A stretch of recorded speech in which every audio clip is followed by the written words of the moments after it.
আসসালামু আলাইকুম। পিটু কিচেনের পক্ষ থেকে সবাইকে স্বাগতম জানাচ্ছি।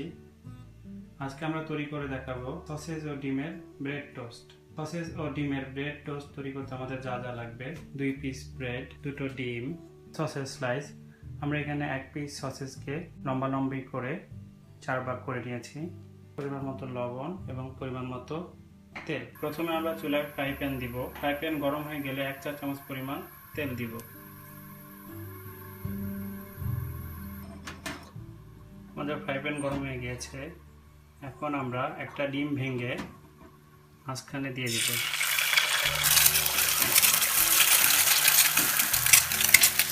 ডিমটা দিয়ে তারপরে লবণ দিব এবং 2 পিস সসেজ এভাবে বসিয়ে দিব।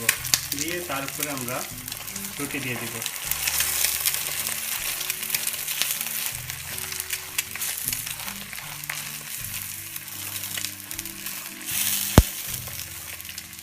এখন আমরা চুলার আঁচটা একটু কমিয়ে দিয়ে অল্প আছে কিছুক্ষণ ভাজি করব।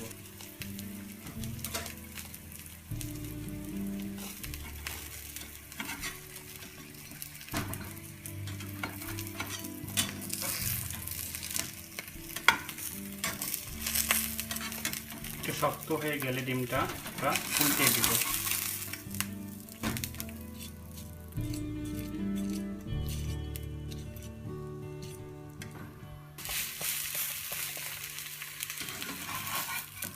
তো হয়ে গেল আমাদের সসেজ ও ডিমের ব্রেড টোস্ট। এভাবে করে আমরা সবগুলো ভাজি করে ফেলব।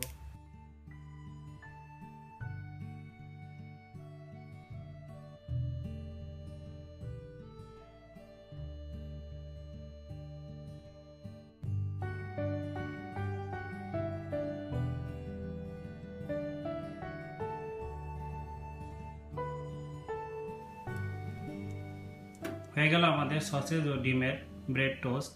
আমরা পরিবেশনের জন্য মাঝখান দিয়ে কেটে নিয়েছি। বাচ্চারা এই আইটেমটা অনেক পছন্দ করবে এবং খুব তাড়াতাড়ি এটা তৈরি করা যায়। তো ভালো থাকবেন। আল্লাহ হাফেজ।